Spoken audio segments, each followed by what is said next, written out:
26 जुलाई 2021 जिला मुजफ्फरनगर उत्तर प्रदेश से खबर आती है कि 4 युवक एक घर में घुसकर एक लड़की को गन पॉइंट पर लेकर उसका बलात्कार करते हैं। वो घर में तब जाते हैं जब घर में उसके मम्मी पापा नहीं होते। वहाँ पर उसका एक 12 साल का भाई होता है। उस 12 साल के भाई को वो गन पॉइंट पर लेकर उसको दिखाते हैं और उसकी आंखों के सामने उसकी बहन का रेप करते हैं। 27 जुलाई को फिर एक बागपत से खबर आती है जहाँ पर 6 साल की एक बच्ची के साथ रेप किया जाता है। दोस्तों, ऐसी ही खबरें डेली सुनने को मिलती है। मैं आपको बताते बताते थक जाऊंगा और आप सुनते सुनते। अगर मैं 2020 की एनसीआरबी की रिपोर्ट की बात करूं तो पिछले साल करीब 33,000 रेप के मामले सामने आए थे। यानी कि हर दिन 88 केस रेप के रजिस्टर होते थे पूरी कंट्री में। तो ये तो वो केस है जो रजिस्टर हो जाते हैं और इतने पता नहीं कितने हजारों केस होते हैं जो कहीं ना कहीं ऐसे दफन हो जाते हैं जिनकी कहीं पर किसी भी तरीके की कोई बात नहीं होती। तो आज मेरा ये वीडियो बनाने का मकसद ना तो नंबर्स गिनाना है, ना मुझे बताने कितने रेप कहाँ कैसे कब क्यों होते हैं। मेरा इस वीडियो को बनाने का मकसद है आखिर ये रेप होते ही क्यों है, आखिर उन युवकों की हिम्मत कैसे हुई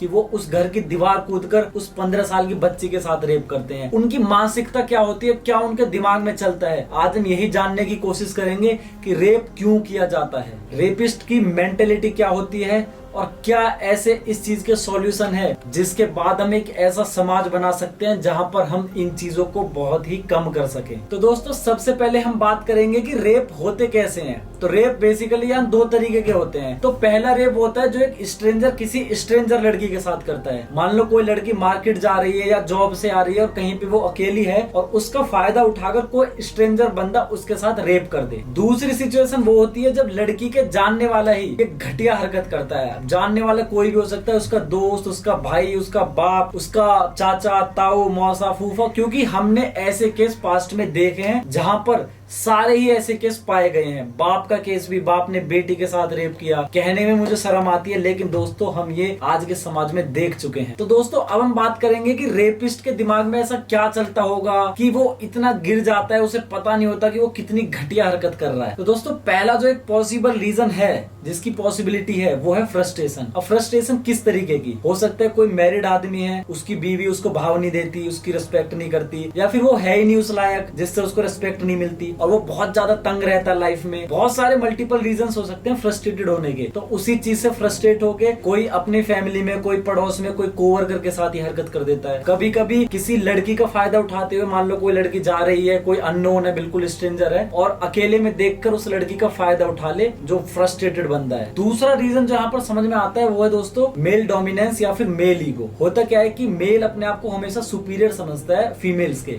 उन्हें लगता है कि फीमेल जो है वो दबाने के लिए ही है, उन्हें जितना हो सके दबाओ हमेशा। जैसे फैमिलीज में कभी कभी जो लोग रेप करते हैं, जिनके आते हैं पड़ोस में, किसी बच्ची के साथ रेप कर दिया, चाचा ने भतीजी के साथ, फिर उन्हें ये भी लगता होगा क्योंकि वो बच्ची है, वो उसको अपोज नहीं करेगी, वो आवाज नहीं उठाएगी और वो जो चाहे उसकी बच्ची के साथ कर सकता है। उसी तरीके से मैं बात करूं, जैसे कोई लड़की जा रही है रास्ते में और वहां पर कोई लड़का आ जाता है, स्ट्रेंजर आ जाता है, तो लड़का उसी चीज का फायदा उठाता है कि लड़की जो है कमजोर है, उससे फिजिकली भी लड़की उसको अपोज नहीं कर सकती। कई बार लड़की इतनी कमजोर होती है कि कोई हट्टा कट्टा बंदा अगर आए तो लड़की उसके सामने बहुत ज्यादा वीक पड़ जाती है। तीसरा रीजन जो यहाँ पर हो सकता है वो है जो वुमेन को एक ऑब्जेक्ट की तरह हमारे समाज में पेश किया जाता है। होता क्या है, जैसे कि आप गाने देखते होंगे, गाने आजकल जिस तरीके से बनाए जाते हैं वो एक लड़कियों को बिल्कुल ऑब्जेक्ट की तरह दिखाते हैं। जैसे लड़की बिल्कुल एक ऑब्जेक्ट है, आप उसका यूज करो, उसको कुछ भी करो और छोड़ दो, मतलब। तो वो एक बहुत गलत हमारी सोसाइटी पे इफेक्ट डालती है। जो बच्चे हैं, जो जवान बच्चे हैं, जो भी बड़े हो रहे हैं, वो ये चीजें देखकर उनके दिमाग पे क्या फर्क पड़ता है। मतलब लड़कियों को डांस करते हुए दिखाएंगे, आइटम नंबर करते हुए, उन्हें लगता है कि लड़कियां पैदा ही इसलिए हुई है, तो उनका एक माइंडसेट बन जाता है उसी तरीके से। तो जब उन्हें मौका मिलता है तो वो उस चीज का फायदा उठा लेते हैं। उसी तरीके से बड़े लोग उस चीज का फायदा उठाते हैं। फिर चौथा और एक सबसे बड़ा जो रीजन होता है रेप का,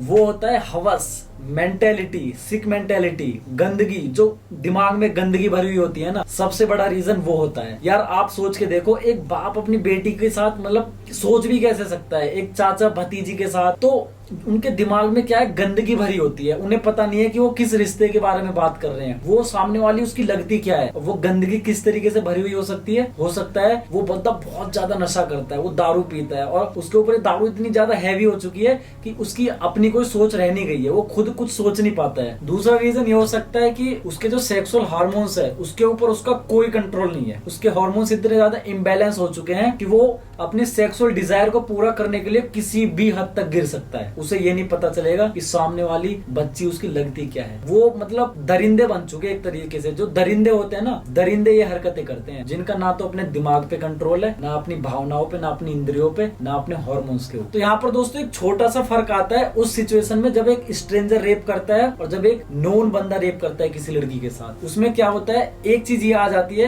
कि जो स्ट्रेंजर होता है उसका एक इंस्टेंट रिएक्शन होता है जब वो रेप करता है। क्यों? क्योंकि वो लड़की को जानता नहीं है, उसने लड़की को पहली बार देखा और किसी रीजन से उसका मन कर गया कि चलो ऐसा करते हैं, ऐसी घटिया हरकत करते हैं। लेकिन वहीं दूसरी तरफ अगर एक ऐसा बंदा जो किसी लड़की के साथ रेप करता है और उस लड़की को पहले से ही जानता है, तो वो रेप जो है ना उसके पीछे एक ऑब्जर्वेशन है उस बंदे की। मान लो एक पड़ोसी के साथ रेप करता है, तो वो जो है बहुत दिन से उसको ऑब्जर्व कर रहा होगा, उसे देख रहा होगा, उसको मतलब स्टॉक कर रहा होगा, और कभी उसे मौका मिल जाता है तो उस मौके का फायदा उठाकर उसके साथ रेप जैसी ये घटिया हरकत कर देता है। तो ये जो मैंने आपको डिफरेंस बताया है, यहाँ पर एक चीज ये भी आ जाती है रिवेंज वाली, कि अगर कोई स्ट्रेंजर है टोटली, तो स्ट्रेंजर का कोई रिवेंज लेने का मतलब समझ में नहीं आता जो टोटल स्ट्रेंजर है, कि उसके साथ उसकी ना तो कोई दुश्मनी है या फिर कुछ है। लेकिन अगर कोई नोन है, नोन का जो रेप किया जा रहा है, उस सिचुएशन में रिवेंज का भी एक रीजन हो सकता है। मान लो कोई लड़का है, उसकी किसी लड़की से लड़ाई हो गई, या फिर उस लड़की को प्रपोज किया, उसने मना कर दिया, तो एक बदले की भावना आ जाएगी कि तुझको तो मैं देख लूंगा। या फिर किन्हीं दो फैमिलीज की आपस में लड़ाई हो गई, तो एक फैमिली का मेंबर सोचेगा इसकी लड़की के साथ ऐसा कर देता हूँ, इसकी फैमिली की इज्जत खराब हो जाएगी, पूरा समाज में कोई रेस्पेक्ट नहीं रहेगी। तो रिवेंज भी एक रीजन हो सकता है कि हमें रेप जैसी घटनाएं देखने को मिलती हैं। तो ये तो हो गए कुछ कारण कि किस वजह से रेप होते हैं। अब हम बात करेंगे इस वीडियो के सबसे इंपॉर्टेंट हिस्से के बारे में, और वो क्या है कि हम किस तरीके से एक ऐसी सोसाइटी क्रिएट कर सकते हैं जहां पर इन घटनाओं को हम मिनिमम से मिनिमम कर सके। देखिए, ऐसी एक आइडियल सोसाइटी बनाना इम्पॉसिबल है जहां पर ये घटनाएं 0% हो जाए, लेकिन इनको कम जरूर किया जा सकता है। तो सबसे पहले अगर हम बात करें कि सबसे इफेक्टिव चीज क्या हो सकती है, इफेक्टिव सॉल्यूशन क्या हो सकता है, तो वो दोस्तों है सेक्स एजुकेशन। अब हर कोई बात करता है सेक्स एजुकेशन ये वो। अब सेक्स एजुकेशन से मतलब क्या है, होता क्या है ये? तो सेक्स एजुकेशन का ये मतलब नहीं है कि सेक्स के बारे में पढ़ा हो। ये थोड़ा ऑकवर्ड लगता है सुनने में, सेक्स एजुकेशन। अगर आप अपने घर पे बोलोगे मेरे को सेक्स एजुकेशन चाहिए, हो सकता है आपके घर वाले अजीब सा रिएक्ट करें कि तेरे को क्या करना है, क्योंकि हमारी सोसाइटी में सेक्स एक टैबू है, टैबू बना के रखा है। मतलब करते भी सब है, सबको करना भी है, सबकी इच्छा भी है, बट बात नहीं करनी किसी को, जो कि सबसे बड़ा रीजन है। बात क्यों नहीं करनी है? जब पूरी दुनिया इसी से पैदा हुई है, सबको पता है, तो फिर बात क्यों नहीं करनी है? हमें बात करनी पड़ेगी। और बात कहाँ से करनी पड़ेगी? स्कूल में एक सिलेबस, एक करिकुलम मतलब डिसाइड करना पड़ेगा, जिससे बच्चा जैसे फर्स्ट सेकंड थर्ड फोर्थ बच्चा थोड़ी थोड़ी समझ आने लगती है ना, उसको इस चीजों के बारे में पढ़ाने स्टार्ट करे। और वो स्टार्ट चीजें कहाँ से होती है? वो स्टार्ट होती है बच्चे के जब दिमाग आना शुरू होता है ना, थोड़ा थोड़ा बच्चे को सबसे पहले बताया जाना चाहिए कि जेस्चर्स क्या होते हैं, टच क्या होता है। जब बच्चे को कोई टच कर रहा है सही तरीके से, सही टच और गलत टच में क्या फर्क होता है, जेस्चर सही और गलत क्या होते हैं। बच्चे को कोई गलत तरीके से टच कर रहा है, बच्चे को नहीं पता वो टच करने का क्या मतलब है, लेकिन अगर ये चीजें बताई जाएंगी तो हो सकता है बच्चे को अगर कोई गलत तरीके से टच करे, वो अपनी मम्मी को पापा को बताए कि मुझे किसी फलाने अंकल ने भैया ने ऐसे टच किया, हमारे स्कूल में बताया था कि वो गलत है, ऐसे टच नहीं करना चाहिए। जब बच्चा 12-13 साल का हो तो उसे बताया जाना चाहिए कि हार्मोनल चेंजेस क्या होते हैं, क्योंकि जब बच्चा थोड़ा बड़ा होने लगता है, बॉडी में चेंजेस होते हैं, हेयर ग्रो करते हैं, बॉडी पार्ट्स ग्रो करते हैं, तो उसको बताओ, उसको पढ़ाओ कि ये चीजें नॉर्मल हैं, नेचुरल है और ये सबके साथ होती हैं। उसके साथ जो चेंजेस होते हैं, बॉडी में कुछ मन करने लगता है बच्चों का, वो चीजें भी पढ़ाई जानी चाहिए कि उन चीजों को कैसे कंट्रोल करना है। उसके बाद पढ़ाया जाना चाहिए कि रिप्रोडक्टिव सिस्टम क्या होता है, कैसे बच्चे पैदा होते हैं, क्या ये प्रोसेस है। उसके बाद कॉन्ट्रासेप्टिव चीज क्या होती है, जब बच्चे की उम्र हो जाती है कि वो फिजिकल रिलेशन बना सकता है, इंटीमेट हो सकता है, किस तरीके से वो चीजें करनी चाहिए, मतलब प्रिकॉशन जो लेने हैं। आज की डेट में अगर हम बात करें तो इंडिया में मोस्टली जो यूथ है वो प्रिकॉशन ही नहीं लेता है, तो उसकी वजह से बताया जाना चाहिए बच्चे को कि प्रिकॉशन नहीं लेने से कौन कौन सी बीमारी उन्हें लग सकती है, कितना खतरनाक ये बीमारी है, ये बीमारी कैसे फैलती है। तो यही सब चीजें हमारे सेक्स एजुकेशन का हिस्सा बनेंगी। उससे क्या होगा, बच्ची को, एक लड़की को भी पता होगा कि चीजें क्या सही है क्या गलत, और एक जो बच्चा है जो बड़ा हो रहा है, जो एक सोसाइटी में कल को एक जिम्मेदार नागरिक बनेगा, उसको भी पता हो कि उसको एक अच्छी सोसाइटी कैसे डेवलप करनी है। तो दोस्तों इसी के साथ साथ बहुत बड़ा रोल प्ले करती है बच्चे की माँ और बच्चे का बाप, क्योंकि जब बच्चे बड़े होते हैं तो बच्चों को नहीं पता क्या सही है क्या गलत। वहाँ पर माँ बाप की सबसे बड़ी जिम्मेदारी बनती है कि वो उनको सही गलत के बारे में बताए। स्कूल के साथ साथ अगर माँ बाप का भी पूरा रोल रहेगा तो हो सकता है कि बहुत ही अच्छे रिजल्ट्स हमें देखने को मिले। तो उसके बाद अगर दूसरे सबसे इंपॉर्टेंट सॉल्यूशन की बात करें तो दोस्तों वो है रेज योर वॉइस। यानी कि अगर कभी भी आपके साथ गलत होता है, मेरा ये सवाल उन लड़कियों के लिए, उन बच्चियों के लिए है जिन पे किसी की नजर गलत होती है या जिनको कोई गलत तरीके से टच करता है और उन्हें स्टार्टिंग में ही रियलाइज हो जाता है कि सामने वाले की मेरे बारे में सोच गलत है, उसकी नजरें गलत है। तो जिस पॉइंट पे ये लगे ना कि भाई सामने वाले की नजर ठीक नहीं है, सोच ठीक नहीं है, तो उसी पॉइंट पर उसको वो चीज बतानी है, अपनी मम्मी को, अपने पापा को, अपने भाई को, बहन को। मतलब ये चीज इग्नोर नहीं करनी है। You can not ignore this at any cost. क्यों? क्योंकि चीजें वहीं से शुरू होती है। जो एक रेपिस्ट है ना, जो जानने वाला रेप कर रहा है, वो आते ही रेप नहीं कर रहा, उसने देखा, उसको मौका मिलेगा, थोड़ा टच करेगा और वो चीजें धीरे धीरे उसके दिमाग में बढ़ेंगी। अगर आपने पहले ही पॉइंट पर उसको रोक दिया ना वहीं, तो वो चीज हो सकता है वहीं के वहीं खत्म हो जाए। तो बहुत जरूरी है कि अगर कभी भी किसी लड़की को लगे कि मेरे ऊपर किसी की गलत नजर है या किसी ने मेरे को गलत तरीके से छुआ है,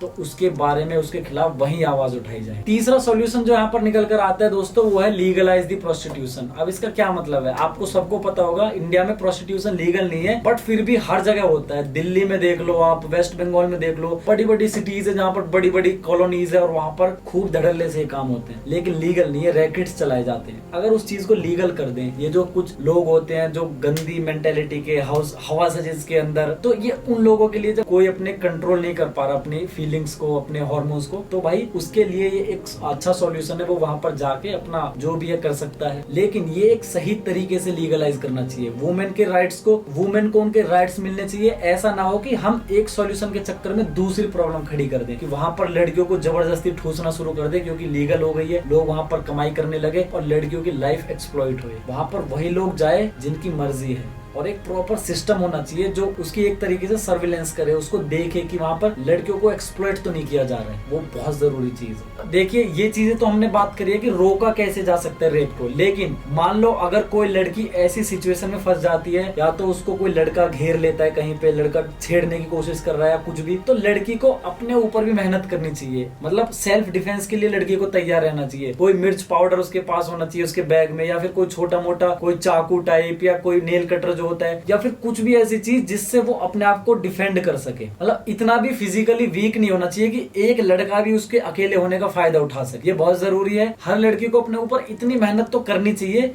कि वो एक लड़के को तो मतलब ऐसी जगह एक दो मुक्के मार देना जो उसका सबसे वीक पॉइंट है, तो बंदा उठ ही ना पाए, जो उसकी कमजोरी है ना वहीं पर वार करे। तो इतना सेल्फ डिफेंस हर लड़की को आना चाहिए मेरे हिसाब। दोस्तों ये तो हो गए कुछ सॉल्यूशन जो कि सब आप जानते होंगे, लेकिन मुझे जो लगता है, जो मैंने रिसर्च करी है, जो मैंने लोगों से बात करी है, मैंने बहुत लोगों से इस बारे में बात करी कि एक सॉल्यूशन क्या हो सकता है, बेस्ट सॉल्यूशन जिससे रेप ना हो। तो मुझे जो चीज समझ में आई है, क्योंकि क्या होता है कि जब ये सारी चीजें खराब है, जब तक बंदे का मेंटल लेवल, जब तक बंदे की मेंटेलिटी गंदी है, तो ये जो मेंटल स्टेट है ना, सारी चीजें यहाँ से शुरू होती है। एक चीज बताओ, एजुकेशन सब ठीक है, क्या रेप बड़े घरों में नहीं होते? अमीर अमीर घरों में रेप होते हैं। अगर मैं आपको एक चीज बताऊं, 95% जो इंडिया में रेप होते हैं ना, वो लोग करते हैं जो जानने वाले होते हैं किसी ना किसी तरीके से। पापा, चाचा, मामा, फूफा, पड़ोसी, दोस्त, कोवर्कर, ये लोग होते हैं जो रेप करते हैं। तो आप समझ सकते हैं कि प्रॉब्लम यहाँ पे है। सारी प्रॉब्लम की जड़ ये दिमाग है। तो इस दिमाग की गंदगी जब तक नहीं निकलेगी ना, तो उसके लिए जरूरी है कि अपने माइंड सेट के ऊपर काम करा जाए। हम ब्लेम करते हैं कि लड़कियों के छोटे कपड़े अट्रैक्ट करते हैं। अरे भाई, मान लो एक लड़की है, वो जा रही है छोटे कपड़े पहन के, क्या ये जरूरी है कि 100 लोगों ने जिसने उन्हें देखा सबके मन में रेप का ख्याल आया हो? उसमें से एक या दो ही तो होते हैं जिनके मन में रेप का ख्याल आया। ऐसी बात नहीं यार, तारीफ सबकी करते हैं, अप्रिशिएट करना चाहिए। मैंने कोई लड़की देखी, बहुत हॉट सी लड़की जा रही है, मैं देख के बोलूंगा अरे यार क्या लड़की है, बहुत सुंदर लग रही है। हो सकता है दो दोस्त है आपस में, वो दो दोस्त किस तरीके से बोले भाई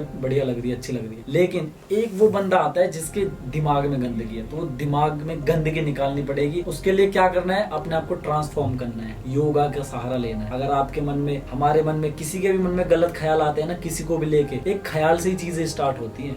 उसके बाद चीजें आगे बढ़ती है, रेप तक पहुंचती है। तो अगर आपके हमारे किसी के भी मन में वो ख्याल आता है ना, तो उसी पॉइंट पे उसे अपने माइंडसेट को चेंज करना है, ये दिमाग से गंदगी निकालनी है। और जब तक ये दिमाग से गंदगी नहीं निकलेगी ना, तब तक रेप हमारी कंट्री में होते ही रहेंगे। दोस्तों ये थी आज की वीडियो, उम्मीद करता हूँ वीडियो आपको पसंद आई होगी। अगर आपको वीडियो अच्छी लगे तो वीडियो को लाइक करें, कमेंट करें, सब्सक्राइब करें और ऐसी और वीडियो देखने के लिए हमारे चैनल को सब्सक्राइब करना ना भूलें। जय हिंद।